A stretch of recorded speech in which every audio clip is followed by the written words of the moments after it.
Hi, this is Rebecca and Leslie with the Geeky Girls Night In podcast. Geeky Girls Night In is a podcast with your fandom family sleepover style. Empowering fans and creating inclusive fan spaces where we can all be ourselves. So get your jammies, grab a drink, gather the fur babies, and join the conversation. Hey, welcome back to the Geeky Girls Night In podcast. Welcome, welcome. We are so happy you guys came back. We have a really big treat for you today. We are joined by Quinzel Lee. Quinzel has been doing an amazing job on our Facebook page, so definitely check out Geeky Girl Guide Facebook page. Quinzel is a writer for don'thatethegeek.com and She Unplugged. She is doing the mom thing. Babies are cool. And she likes long romantic walks to the bank. I hadn't read through your bio all the way yet, Quinzel, so I was expecting that to be beach, but I respect it. I mean, come on. It's beautiful. Yeah. So Quinzel we're just so happy to have her on today. She's going to be doing the Weekend Geek and the intro with us. She has a review for 13 Reasons Why. And she'll be co-hosting when Leslie or I have to go do, family stuff. So that's awesome. And so, yeah, Leslie, you want to get us started with your Weekend Geek? Yes, I do. Do it. So picture it. Wednesday, I was at work and, I was doing work shit, sort of. And I happened to pull up Kotaku. And happened to. Okay. It said, well, it's the gaming blog that's part of Jezebel.com. Oh, gotcha. Mm-hmm. So one of their sister sites. Anyway, so it said that Bethesda, the same people that made the Fallout franchise and that other game that I currently have on my computer that I always play as a cat named Wibbles. Okay. It's a cat that named Wibbles that defeats dragons. Nice. Skyrim. That's it. Skyrim. Okay. You thought of Wibbles before Skyrim. Okay. Wibbles. Anyway, so they said that they had their Twitch page up and it had Pip-Boy on there, which is the mascot for the Fallout franchise, and it had like a movie screen like coming soon. So this has happened before, and when this happens, usually about 24 hours later, we get a game announcement from Bethesda. And because I was at work and I couldn't watch the Twitch live stream, which, if I was hardcore, I would have, even though it was just Pip-Boy and the screen that said coming soon. There was nothing else. Apparently there was a puppet of Pip-Boy at some point trying to dab, which would have been really awkward. I don't need to see that. I just need to know what's going on. Because the Fallout, anyway, you're a Fallout fan. So my husband was the original Fallout fan. Mm-hmm. He's played all the games from the beginning to now. And then he introduced me to, I want to say it was Fallout 3. I think that's Vault 101. Anyway, and I loved it. And I want to go be, if we get blown up and nuked or whatever, I want to be Moira in Megaton that just sells random shit. Nice. And I got a bodyguard. That's I've already picked out my job. So Anyway, so we got the announcement that Fallout 76 is coming. It's supposed to be an RPG game, a role-playing game. A lot of these are rumors, and we won't get confirmation of everything until probably E3. And E3 is coming up. It's what day? It's coming right up. Yeah, June 12th through the 14th. E3 is Electronic Entertainment Expo, and I would give my left vagina lip to go. Somebody named Quinzel went last year. Shut up. Did you? I did. Now, I was very pregnant then, So I actually spent 90% of the time throwing up in the bathroom. Aw. Shout out to everybody who was working. I think it was like the quiet room. I can't remember what it was called. But I literally was like, I cannot function right now. Oh, I'm wow. like in line to poor play the baby. South Park game. My husband's in line to play it. I'm like, no, I got to throw up. They went to hospitality and brought me a Sprite. Like, Oh my God, poor E3 baby. is amazing. You Yes, have to go. I've seen pictures. I watch things from it, so I'll eventually get there someday. But So hey, it's if like- somebody wants to sponsor me for that, I'm here. So it's I'm ready. basically like Comic-Con for video games, right? You get like all the Exactly. you get all the new Yeah. announcements, you get all the sneak Mhm. peeks, you get to try out stuff before everybody else, that kind of thing. Exactly. Okay. That's exactly what it is. And so, one day, so we should find out all of the details at E3. Also, somebody over at Bethesda is leaking like a broken dam because like all sorts of little tidbits have come out already.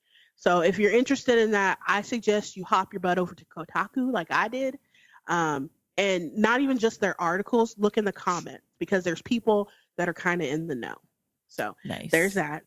Also, my weekend geek, I've been taking up some nerdy pursuits, nerdy/old lady pursuits. I am gardening to an extent, container gardening, and I have some mint, some lemon balm, rosemary, some lemongrass, crap like that. Anyway, I don't know if y'all know, but mint goes hard in the paint. And so I have cut the mint like 14 times and it's still a ginormous bush of mint. wow. I just have mint on mint. So I had to figure out what the hell I'm gonna do with all this mint and lemon balm. And because lemon balm proliferates just like mint. And so I've discovered the world of infusions. So I'm infusing honey. Oh my with God, mint. that sounds amazing. I'm infusing sugar with mint and lemon balm. Herbal tinctures. I've taken vodka and I've dumped it because like I also can on occasion, like I can foods.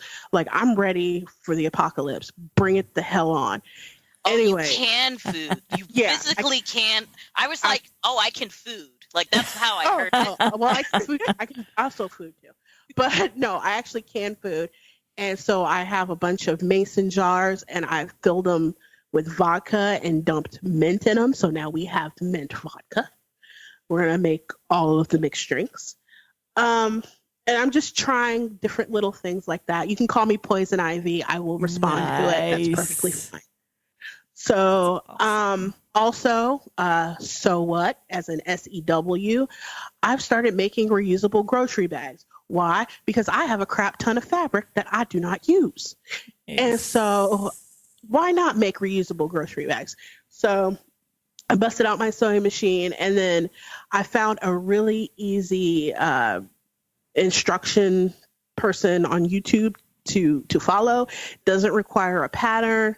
And she goes through it step by step. I will link her tutorial in the descriptions, in our show notes and everything. I don't follow her all the way through because she uses a different type of fabric than I do. So I have to do some interfacing, but that's that. You don't just get the type of fabric she talks about. You don't even have to worry about that. So that's something that you're interested in. So that's what I've been doing all week. Nice. What kind of fabric? Like what's on the pattern? Like is it like cherries or Like I tend to buy stuff on clearance. So it'll be some crazy stuff. Like I have I made one with snowmen on it because I bought some Christmas fabric. I have some with gingerbread men. I found like if you go to thrift stores, not like Goodwill or anything like that, but like old thrift stores that are independently owned, sometimes you get bolts of fabric there. And so like some of that's fabric that I've picked up from thrift stores. Okay. I know exactly what you're talking about. It's the kind of thrift store where like the T is not on it. It's just thrift. Yeah. Yes. Yeah, go to thrift. You'll find your You will quarter pleasantly fabrics. Cool. like Nice. nothing super fancy, because it's for groceries. So Nice. I'm not too good about him. So, but yeah, that's my week in geek. Nice.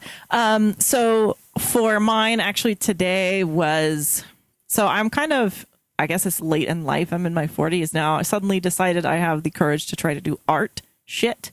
So I've been learning bookbinding the past year. And today I had my very, very first public poetry reading. So I read my own poetry that I haven't read a poem since like 15 years. So that was an experience.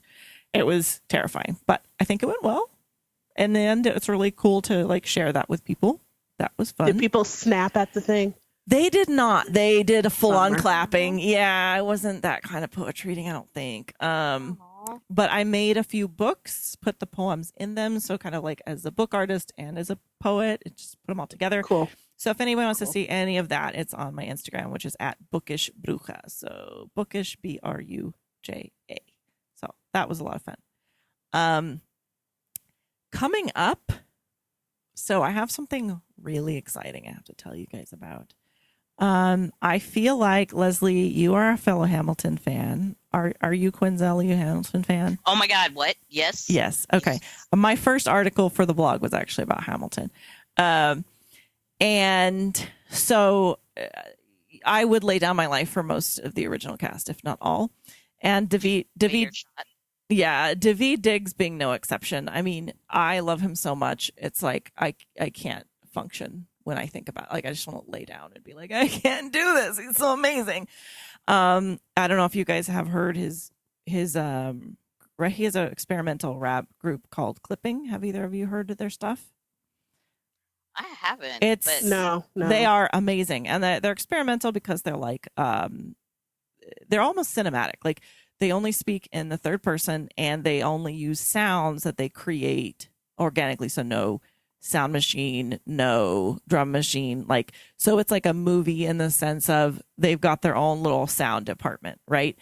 And so the sounds that they use are really cool, and it feels like they're telling stories or movies because it's all sort of third person, but it's inventive, it's amazing, it's catchy as shit. Like it's the best, right?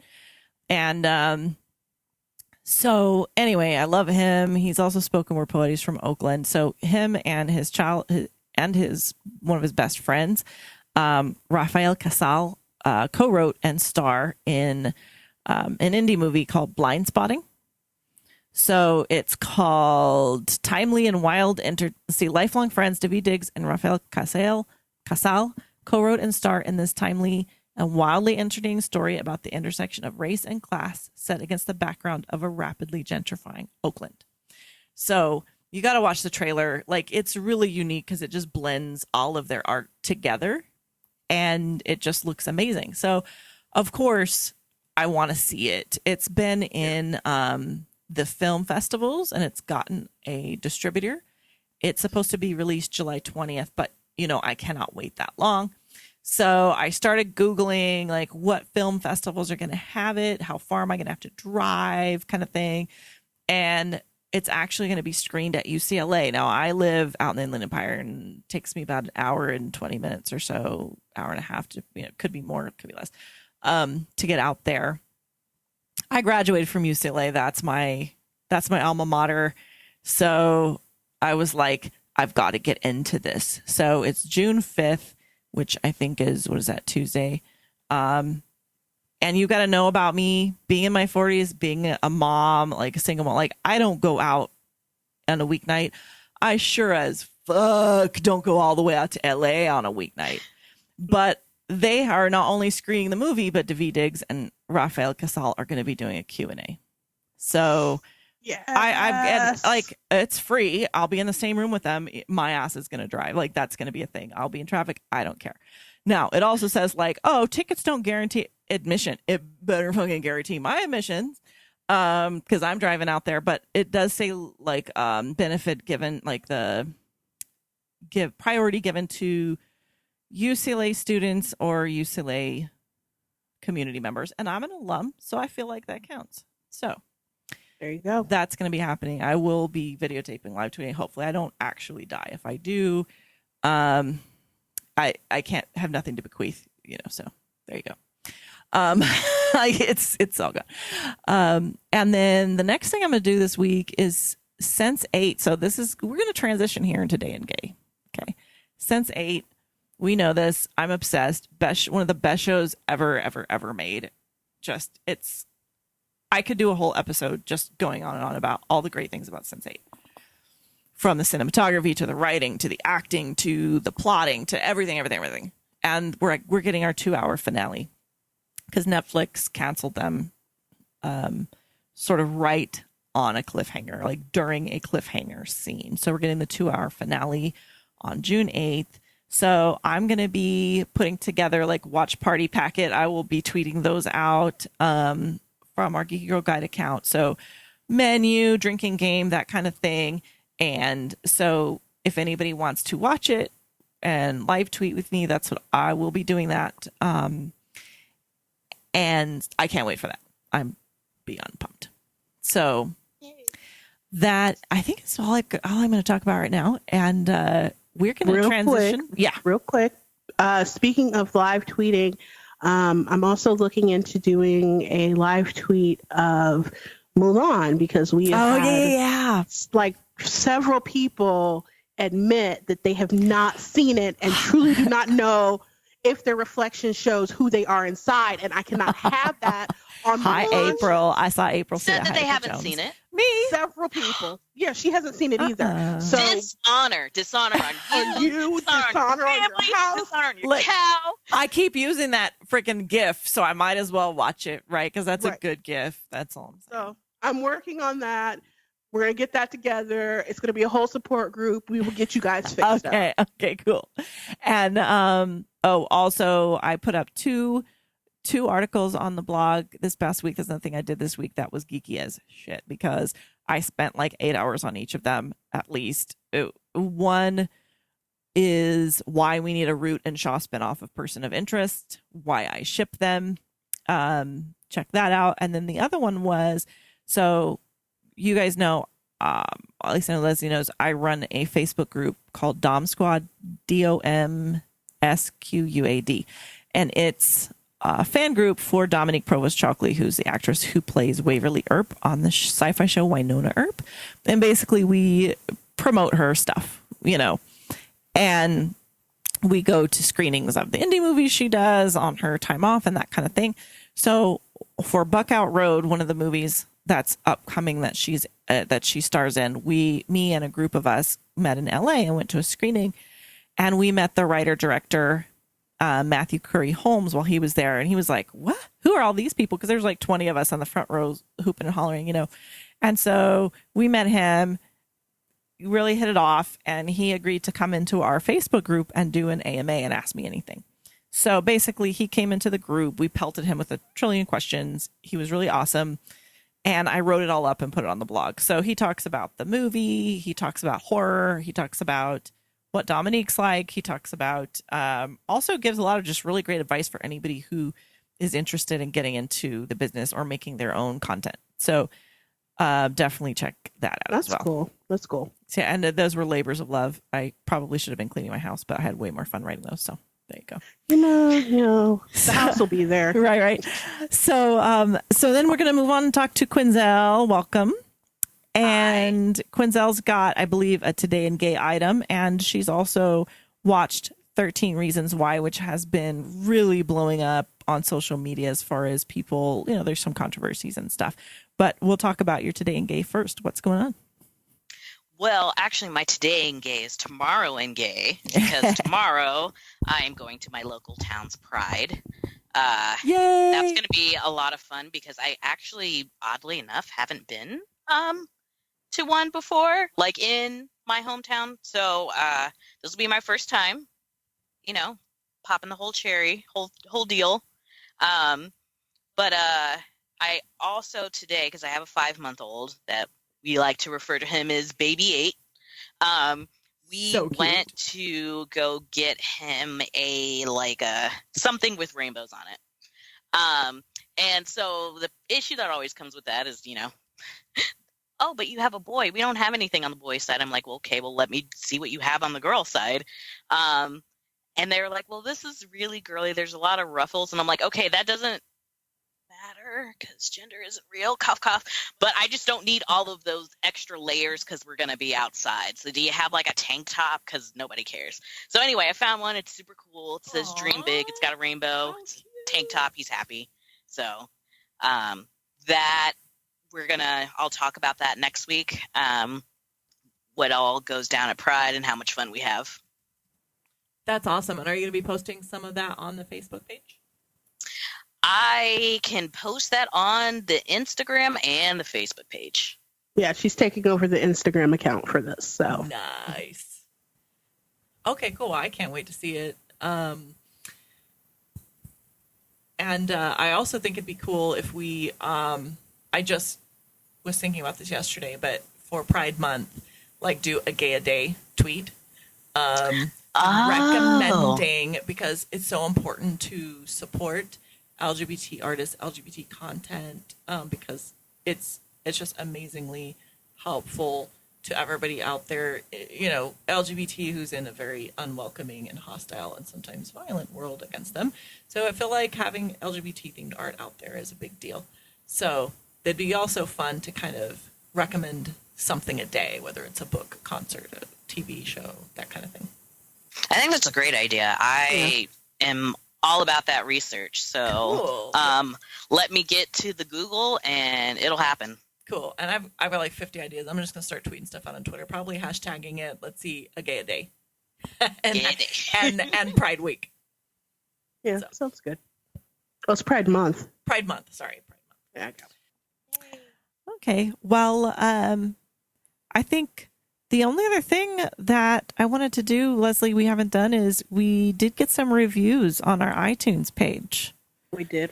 Yeah. And for those who don't know, giving a review and just rating us is so incredibly helpful. So we're just really happy and grateful for people who did that. It helps other people find us.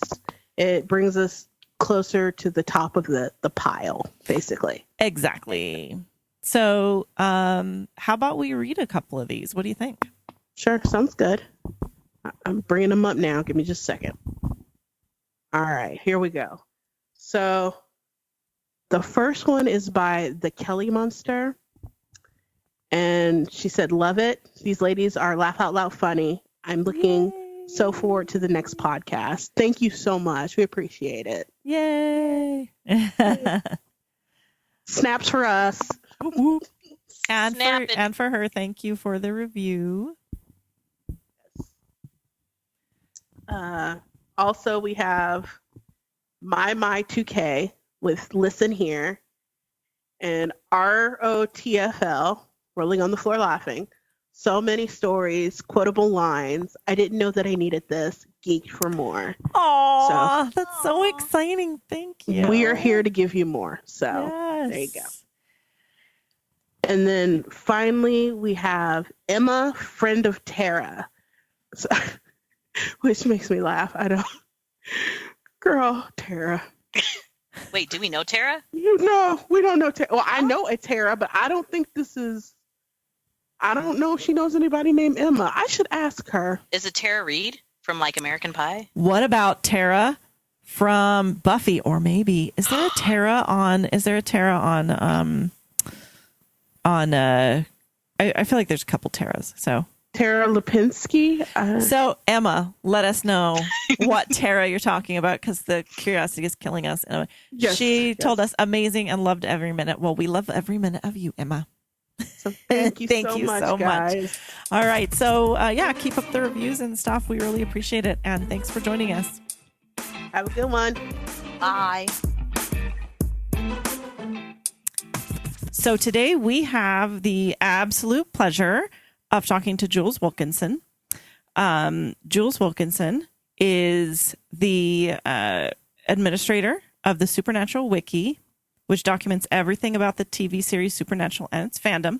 It's a resource so awesome, it is used by the fandom and the show's writers and crew alike.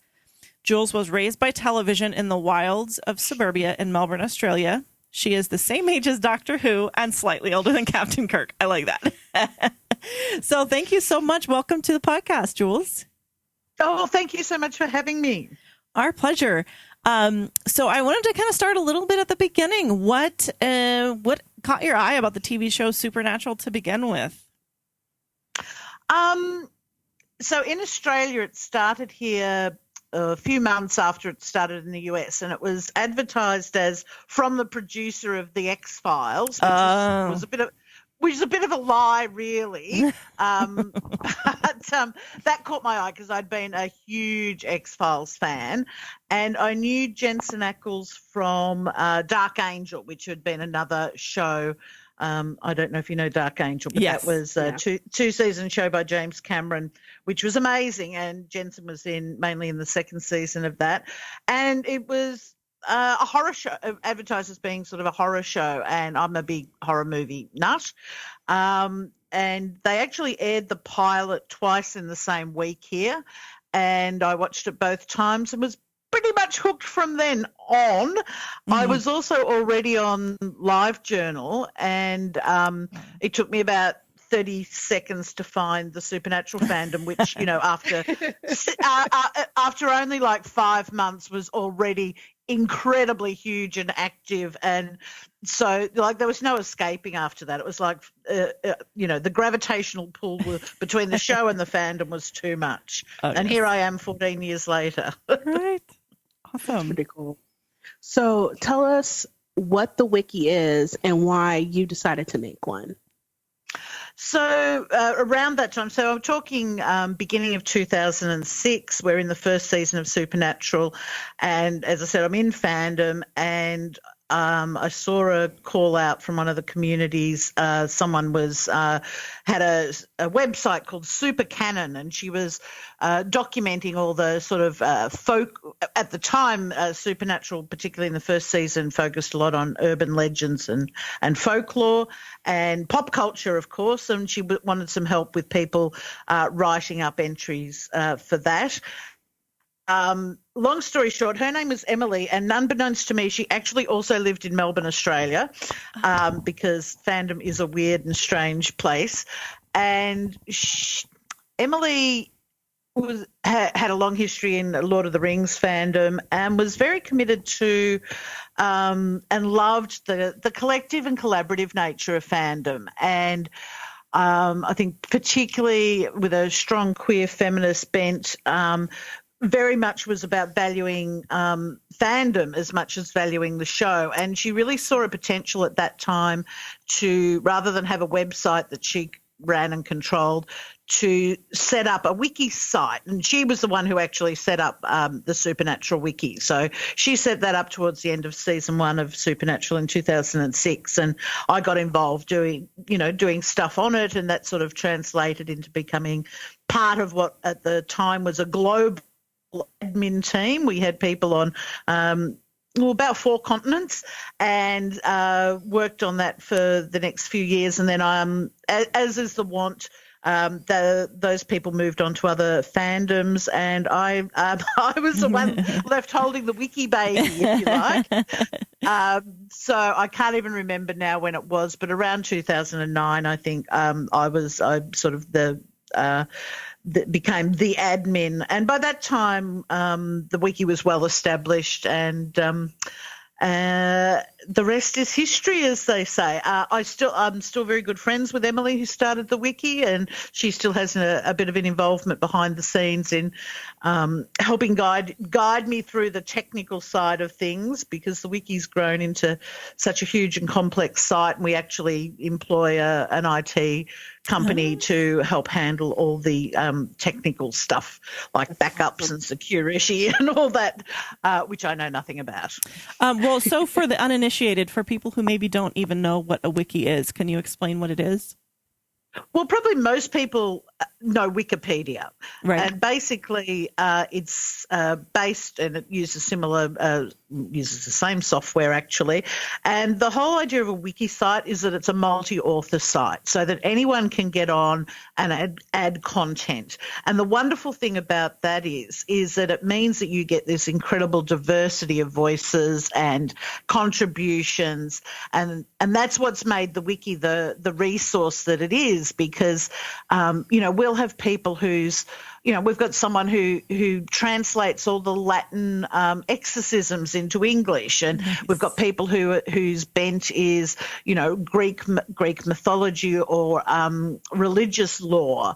Other people who will pick every Simpsons reference in an episode. People who want to document document stuff to do with fanfic or fan videos or conventions, and so it just makes it makes for the wiki to be more of a reflection of what fandom is, in a way that a website that's run by, one or a small group of people can never really be, which is fine. I mean, and there's room for all those voices, but that's what I love.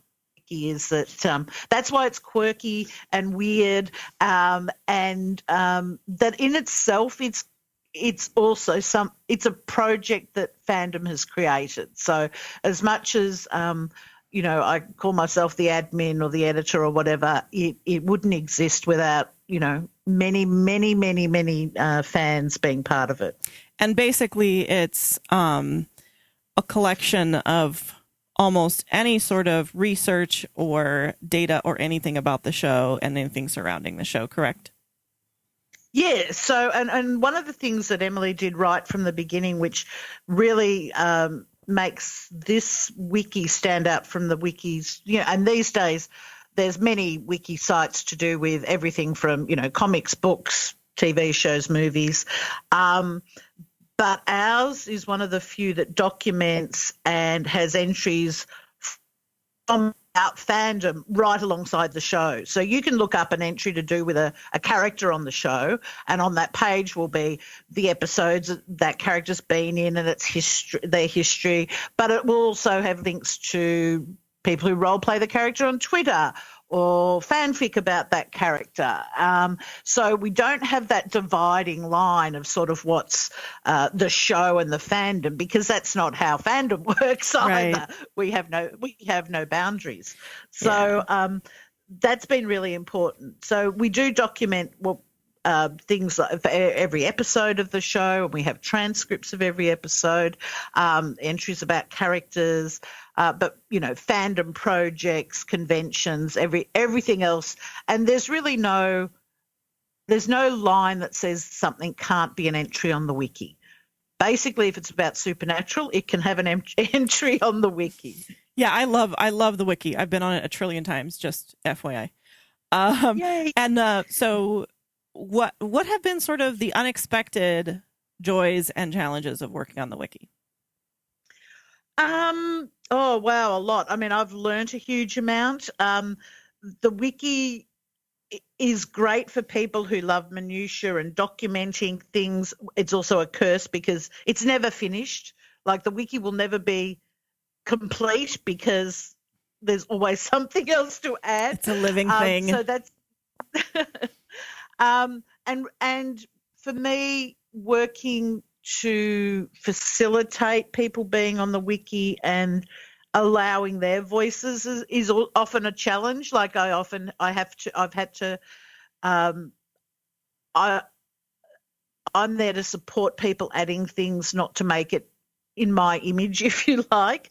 But one of the rewarding things is helping people get involved, documenting their project, or helping them become an editor, learning about how to code on the wiki and things like that. That's wonderful. And look, there's no doubt, particularly through my having the Twitter account, SuperWiki, that's associated, that's given the wiki itself and myself, obviously, a profile and exposure through fandom that has helped me meet many people. I do get a press pass for Comic-Con, which is nice. Which is gold. Nice. I might have a hotel room, but I've got a pass to the con. That's amazing. Yeah. But it's also, it's and I suppose it's it gives me personally an outlet, but it also makes me feel I'm contributing to fandom in a way that's both creative and productive. Awesome. Very cool. So you'll have to forgive me. I do watch Supernatural, but I've never been to any of the cons. I've never really dove deep into the community itself. So we can change that. she knows. She's got me. I will always be like, come on, Leslie. yeah, that's kind of how I got into it, by peer pressure. Yes. So, but what exactly is Wayward Cocktails, and is there going to be one happening this year? Yeah, so I'm passionate. My tagline is "Fandom is my fandom," and although obviously I'm totally obsessive about Supernatural, I there are many other things I'm fanish about, and I just love any chance to get fans together. So a few years, I'd been to Comic-Con once in 2010, and I was going back in 2015, and I couldn't believe that at that point, you know, Supernatural was in its 10th year, 9th year, and I couldn't believe there was no, and it was in Hall H on a Sunday. It was huge. People were sleeping out to see it, but there were no other events about Supernatural at Comic-Con. And I come from a tradition of like, well, if no one else is doing it, I suppose I better do it. Yes. And I was very lucky to have a friend, Heidi, who's I know from Supernatural fandom from the very beginning, but also she's been involved with Harry Potter fandom for many, many years and runs a Harry Potter panel at Comic-Con. And I can't even remember how it happened, but basically it was like, let's throw a party. And we hired a bar out in the middle of the Gaslamp district in San Diego. We had no idea if anyone would come or pay for it. We did. I did. Did you? Yes. I've been to all of them so far, yeah. And luckily, Heidi knew the Hillywood sisters who just put out their first Supernatural videos, so we invited them along, and we ended up this incredible night, which feels like a fever dream to me because it was just so incredible, of this amazing bar full of Supernatural fans who otherwise wouldn't have got together at Comic-Con, you know, because Hall H on the Sunday, you know, is all about the panel, and unless you meet someone standing in line. So we had this, and we had writers from the show drop in and a couple of actors, and the Hillywood girls were there, and it was just amazing. And so we did it again in 2016. I didn't go last year, and but we are back again this year on the Thursday night. And hopefully it'll be another awesome time. Tickets went on sale yesterday.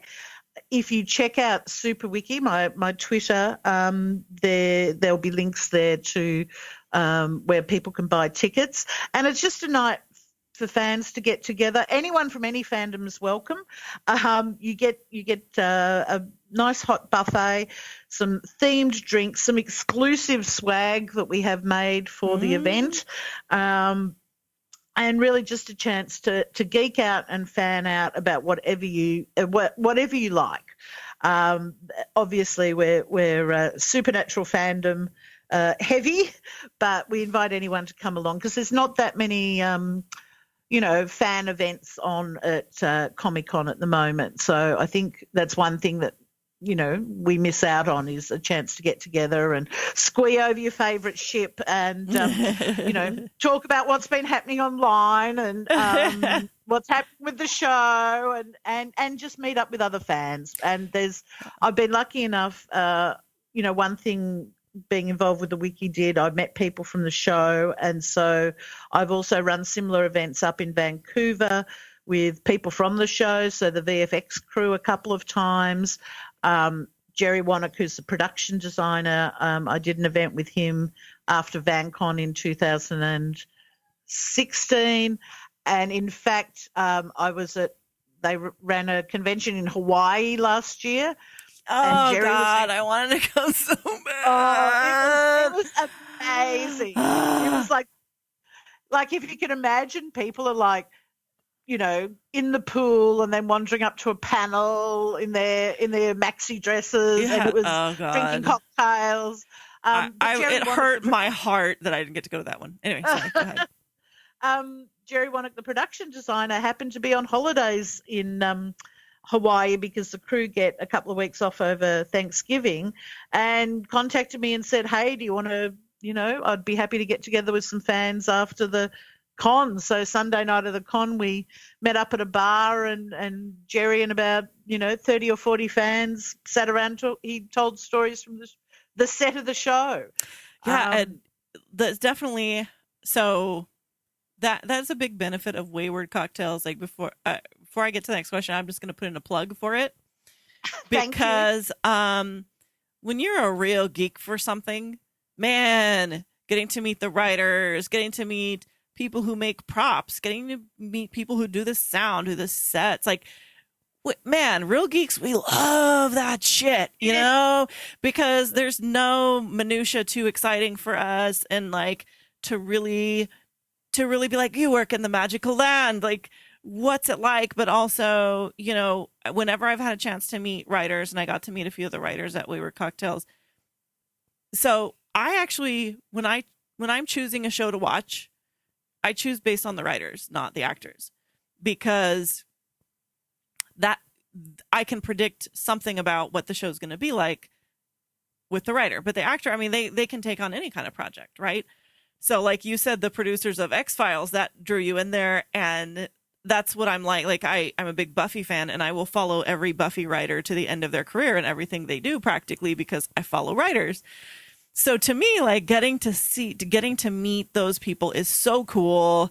I have talked their ears off many a time, like, oh, so I loved what you did here. Like, what were you thinking there? And they're, the people who come to these things come because they want to talk to fans.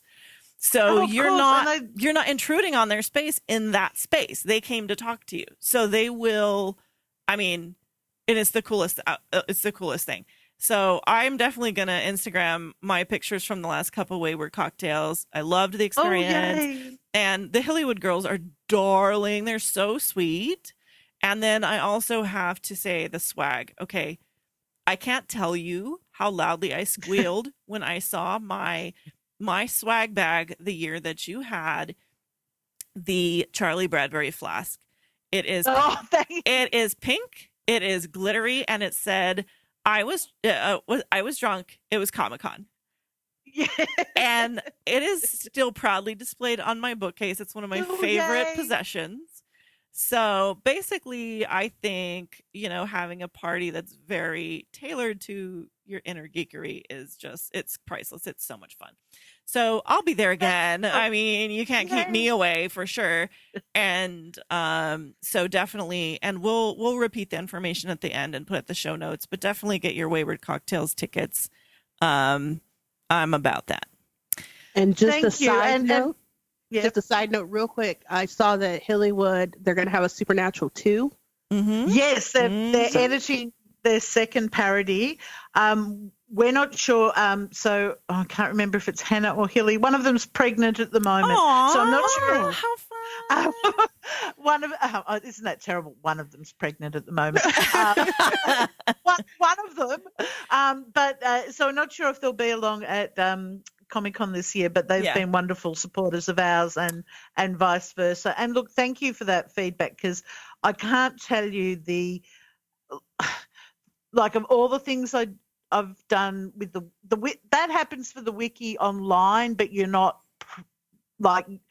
you don't see it as much. But to be in a room and see fans and writers or people who work on the show sharing their love and passion for the show, and I think Supernatural in particular, the writers are very aware and engaged with what we do and vice versa. And the wiki has become sort of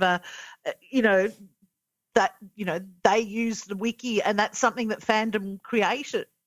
The production people, VFX, production design, they use the wiki, and that's something fandom created. And that feedback loop, I think, is just wonderful and hilarious. Well, it's funny because sometimes we remember and know way more about the show than they do. Like at conventions, people are like, remember season 2, episode 5, minute 4, millisecond 2, when you did, and they're like, I have no idea what you're talking about. Anyway, So, Oh, well, Jared has said that it's all a bit of a blur, particularly when they're filming and they film stuff out of order, and they've been in nearly 300 episodes, and that he said often they use it on set to. Obviously, the writers themselves have their Bible and all the scripts and that, but to have something you can pull up on your phone to go, when was the last time Sam met a werewolf? Yes, and like our obsessiveness is coming. It comes into usefulness sometimes. That's kind of funny, but I don't know that people outside of geekery understand that about fandoms, because actually at Wayward Cocktails, last time I met Bobo Barons, I met two of the writers at that one, and he had a friend with him, and I ran up to him and I was like, and he's like, people know you here? you're famous here? And he's like, oh, a little bit, I guess, and his friend was just like, dang, okay, rock star, but like, that's when you care about the character, when you care about the story, you want to hear from people who make it, not just the people who interpret it on your screen. So I think that's very special. And I think, look, to be honest, I think it's the same for people who work on the show, is that they don't often, outside of their job, get to mix with people who are, obsessive about. They work on the show because most of them are obsessive about the show too. And it's like, I remember Ben Edlund once saying, he'd be out to dinner and, people would say, what are you working on? He'd go, Supernatural. And they're like, what's that? And he'd go, it's a show on the CW. And they'd go, what's the CW? Yeah. It's exactly. So it's a mutual thing. Yeah. And I think you can tell, you get that energy and that joy of what fandom is about, is a shared passion, and whatever, whether you're making the show or you're making the fandom, if you like, we're all there for the same reason, and that's really why I just get such joy out of being able to just facilitate, open that space up for people to come together, and look, if anyone listening in your fandom, do it. And even, whether it's even just in your hometown, have a meet up at a coffee shop or a bar or whatever. Getting together with other fans is just the best thing in the world. Absolutely. And I keep saying I'm going to get to the next question. I feel like that actually kind of answered the next question, which was why you do what you do. But before, I have one more thing to say, since you mentioned Ben Edlund. So I moderate a Facebook group of Supernatural fans. It's called Supernatural and Wayward Sisters Lentil Community. Anyway, we call Ben Edlund Saint Edlund. And we love him so much. And here's a moment that distills why. My sister and I were in LA at a Loud and Swain album release party. Ben Edlund was there. She started talking to him. Of course, she talked about Destiel, because she and I both love Destiel. And and he said basically something like, if it were within his power, we would have Destiel. And she said well, at least we'll always have our fan fiction. And he put a hand on each of her shoulders and said, yes, you do. And everything you write is every bit as important as what they write. And it matters just as much. I'm paraphrasing, but that's basically it. And when you have people who are writers, who are crew, who are cast, who get us in that way and get how important fan is to our spirits and to our souls and our creativity, like my God. He's Saint Edlund. Like, we're just like, we love him. Yes. And there are others who are part of the show who have the same outlook. Oh, definitely. And I mean, we've seen that in representation of fandom on the show, but also, again, I feel that, anytime any of them support the wiki, they're supporting something that's not just about documenting the show and having entries about episodes. It's about fandom. So you've got an entry on Destiel 2 clicks away from an entry on Wendigos. Yeah. So it's all there, and that's always been really important for me and for the wiki. I think our philosophy, as I said right at the beginning, was valuing fandom the same way we value the show, and so that we're always holding the two alongside each other. So for me, there is, they're equally as valid and as important, and neither would exist without the others. Absolutely. Awesome. So one last interview question. From your perspective, how can we make fandom communities more inclusive? Whew. I know, girl. In a few seconds. Look, I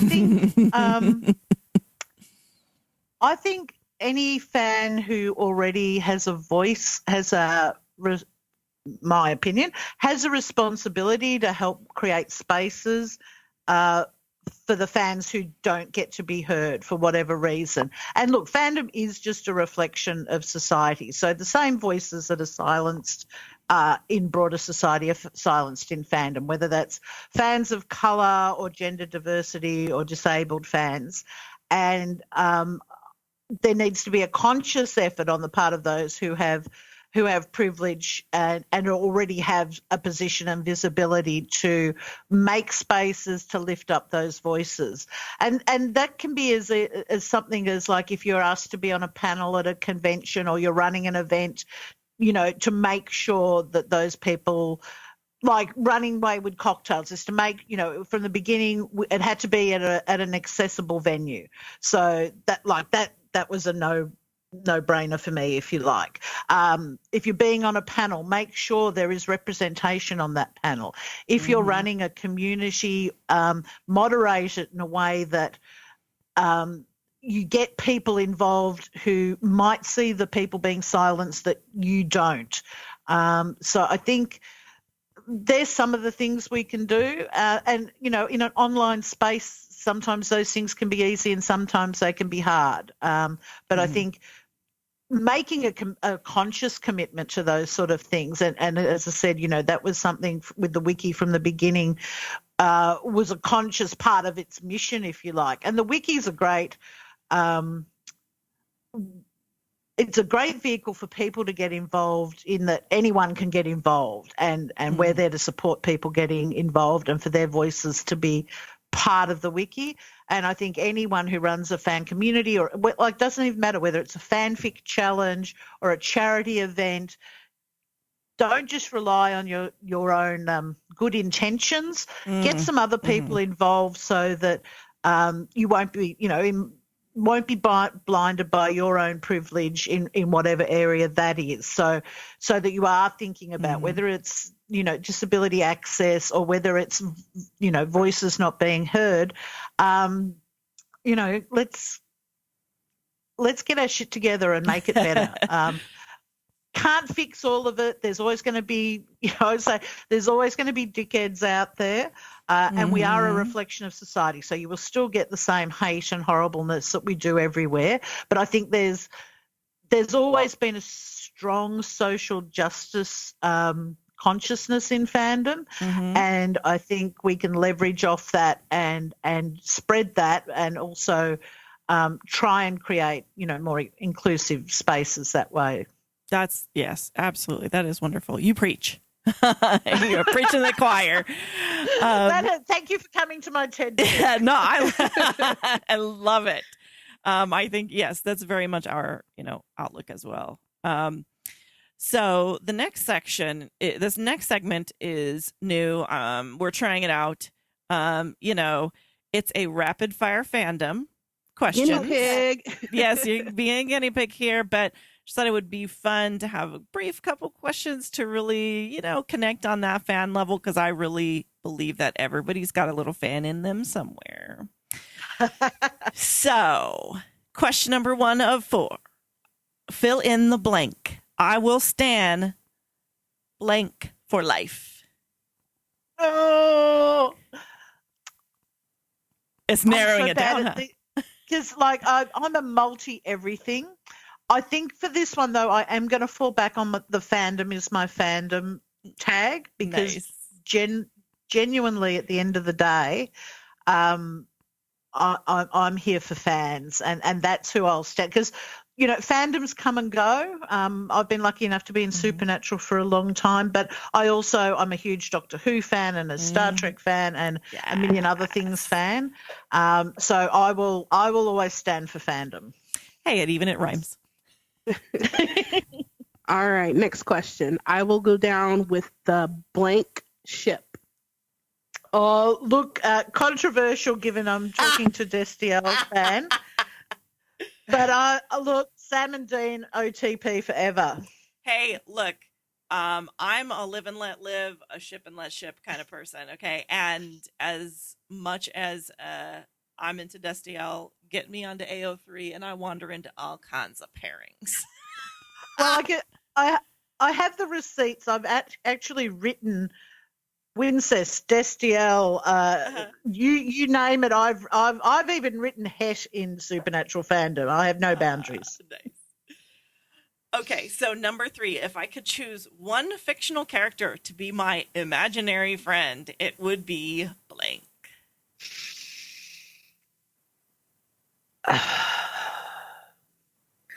I'm going to go with Castiel there because look, he's come up. He's got better, obviously, for reasons, but like I would be able to show off all my pop culture knowledge, and when he has his powers, that would be just really handy because I live in Australia, and the fact that like Castiel would just be able to zap me over to anywhere in the world would be really awesome. I've heard it does constipate you though. Oh, look, you can take something for that. Prune juice. Right. Yes, all the prune juice. If you could build your ultimate fantasy geeky pub quiz team with 3 other people, who would they be? Okay, I'm naming 3 friends of mine, so this will mean nothing to anyone out there. But I have to name my friend Natalie, who lives in LA, who has an amazing broad pop culture knowledge, really big into DC comics, and more than anything, she remembers everything she watches and reads, and Game of Thrones she knows inside and outside and can even spell all the names of the characters. Wow. My second one is my friend Mel, who's from Sydney. And Mel I call walking IMDb because she'll be the one watching, she'll be watching Infinity Wars and go, oh, my God, I think that Wakandan was actually an extra in Goonies in 1983. That's amazing. Oh, my God. She is that person who will recognise an actor from anywhere, and she'll know talk about 6 Degrees of Kevin Bacon. She will know everything they've been in. And my last one is a fan in Melbourne called Erin, and we have get-togethers and watch the premiere and finale of each season of Supernatural on the big screen with a big group of Supernatural fans, and Erin runs the trivia for that. So she has both an amazing knowledge and she writes really good trivia questions. So I think she'd be good at trivia quiz. You guys sound pretty unbeatable, I have to say. Yeah. And I have to say, I'm really terrible. Like, people always think I'm going to be really great at Supernatural trivia, and I'm like, no, that's why I run a wiki, because that's where all the knowledge is. It's not in my head. Exactly. Okay, so last questions. I know you have attended at least one Supernatural fan convention, more, I believe. So tell us your best, whether it's funniest or most heartwarming moment from a convention. Okay, so when Supernatural started, the first conventions that were held and they ran for 10 years, was a fan convention called Winchester Con, or WinCon for short. Mm-hmm. Absolutely amazing cons. And I went, the first one I went to was in 2007 at an airport Hilton in LA. And I still look back. Do you ever look back at something you did in your life and you think, I'm so glad I did that, but how was I ever brave enough to do that? And I don't know how I was brave enough to fly to the other side of the world and meet all these fans that I only knew on LiveJournal. Anyway, the second 2008, it was held in Baltimore, and we had another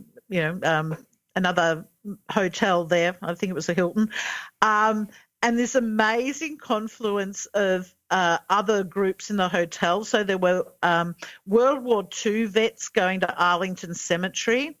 And I remember one day at some of them in the elevator looking at us going and wondering what all the unaccompanied ladies were doing there. And some of us, we actually had a literal tin hat parade. And for people who don't know the term tin hat, that's about people who ship usually real people in real life and think they're in actual relationships. And we used to make tin hats, and people thought we were at an alfoil convention. Oh, And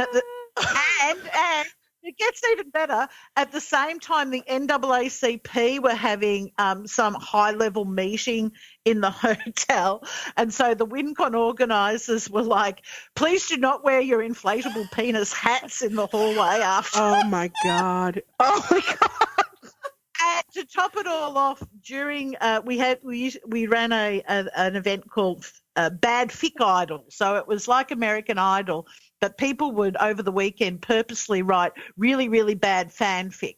And I was one of the people who would get up and perform it in front of the crowd, and we had a panel who would vote on the worst, and they were outrageous, outrageous and really, really pornographic stories.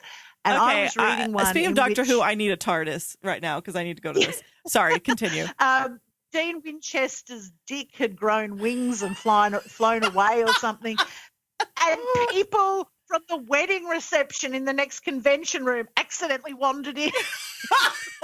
Oh. So that was, look, there were just so many things that weekend. But look, that's what happens. I think it was just when you get fans together, wonderful, crazy things happen. and sometimes it's really hard to explain to the rest of the world. And honestly, sometimes it's better when the actual people from the show aren't there, because then we don't have to behave so much. My word. Oh. Okay. Woo. Leslie sounds pretty shook right now. It's like I'm dying. So, you stated before, but we just want to make sure that people catch it and they're able to get the Wayward Cocktail tickets if they want. Where can people find you online? And sorry, I'm still laughing. And where can they buy the Wayward Cocktail tickets? Okay, so if you look up either the front page of the Supernatural Wiki, which is supernaturalwiki.com, or you look at Super Wiki on Twitter, which is just at Super Wiki, there'll be links there to the ticket page. We're also listed on all the offsite at Comic-Con blogs and that are around. So you should be able to find a link to the tickets. The event, Wayward Cocktails, is on the Thursday night of Comic-Con. You don't need a Comic-Con ticket to come. It's in the Analog Bar in the Gaslamp District. We have people who come from, from LA and all parts of SoCal. We even have people who came from Arizona just to come to it. That's so cool. Well, there's so much going on in San Diego that weekend. I mean, you don't need a badge to have a great time anyway. No, a friend of mine's coming down from LA, and she's only got a badge for Thursday and Sunday, and there's so much, going on that's off site. It's, it takes over the whole city. Yeah. Wayward Cocktails, Thursday night of Comic-Con. Please come along. You never know who will turn up, but I can guarantee there will be a couple of hundred awesome fans looking to geek out with you.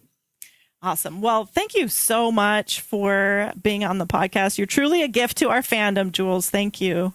Well, thank you. Thank you for having me. And it's fun to have a conversation with you, because the times that I've met you has always been in a very loud, very crowded either convention or bar. So it was really a pleasure. Thank you very much. Thank you. Thank you so much for joining us today. Since we are podcast newbies, it would mean a lot to us if you'd subscribe and rate us on iTunes or wherever you listen to podcasts. Also, we love to hear from our listeners.